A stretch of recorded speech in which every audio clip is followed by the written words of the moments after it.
My name is Sadiq Alwohali as a football coach in soccer school football academy in London.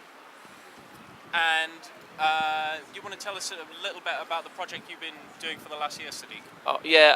This is a project called Football for Change Iraq. The project set up in 2006. I brought some Iraqi children over here for summer school holiday. And this year in January, I went to Baghdad to continue the project and to train Iraqi young people and children to learn a new good football methodology and ask them to leave the gun and just have hopes and fun. Okay, so the way that's working, you're trying to inspire the children, try and get them away from the war and maybe get them to see something else? Well, yes, because I think the children of Iraq is the main victim all the mess in Iraq, because everything in Iraq is about adult, about building, street, and it's nothing for children. So this is why I was thinking I could go and help them, and to prove they are talented, because there's a lot of talented children play football in street, so they need a bit care and learn a new good methodology about football. Okay, so it was last January you went? Yeah, last January I went, and I'm going back end of March.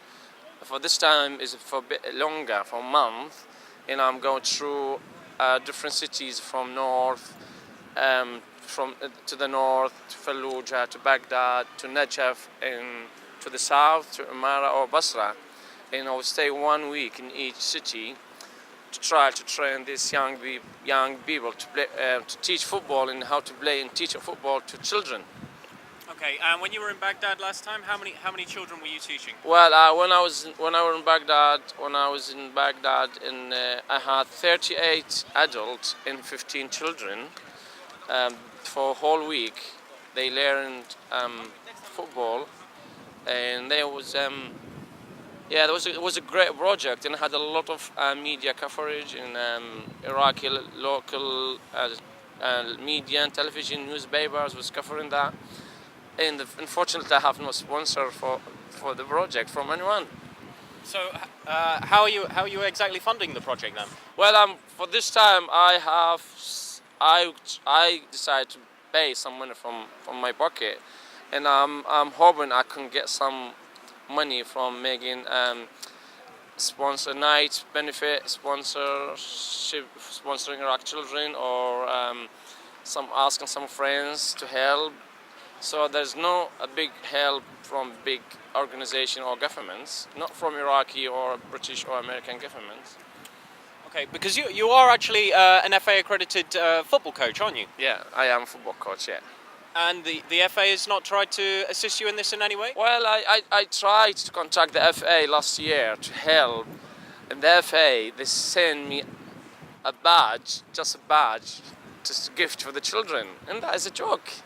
I don't need a badge, I need something bigger than that. I mean, something could be helped. It's not just something bad to give the children. Well, you need some money, basically, to help fund this. Well, yeah, money, but money is not everything. But we need money.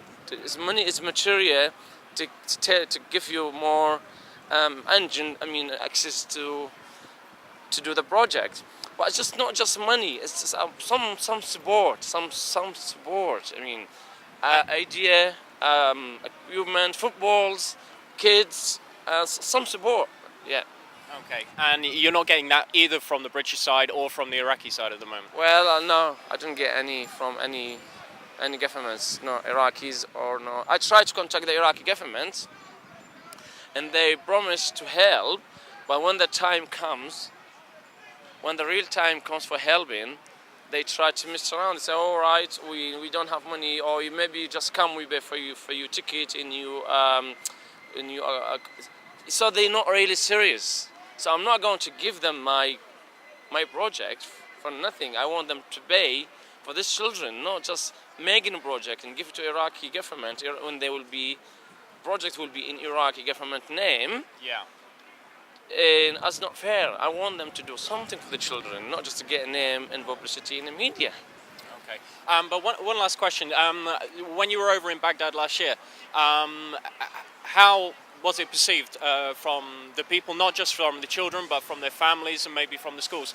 Um, how did they receive you? How did they think? What did they think of the project? Well, they glad. I was as they surprised me. They was waiting for me in the street. Well, since they saw my cam and all my neighbors, all my community around, they've been waiting. They will give me big hugs and big welcome, and they are glad of me. They are proud of me. I'm there and I'm doing project for them, and I'm learning to be a coach, and I'm teaching British children over here. So there's somebody from Iraq, from Sadr City, poorest area in Iraq, become a football coach and teaching English how to play football, and go back to Iraq to help the Iraqi children. And they are, be honest to you, they are waiting for me now, because I promise I'm coming back to do more things for them.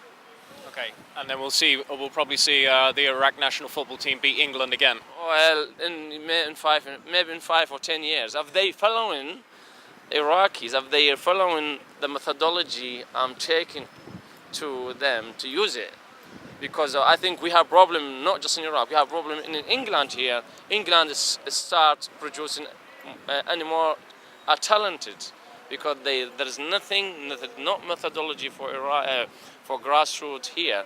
So because children here not play football in the street anymore. Children play football in the street in Iraq. So could Iraqis, if they really serious, they could be beating England in 5 years' time.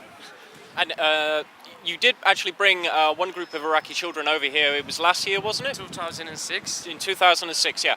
Are you planning to try and do that again? Yeah, I tried last year in 2007, and the British government, unfortunately, British embassy in Jordan, they didn't give them visas to come to England.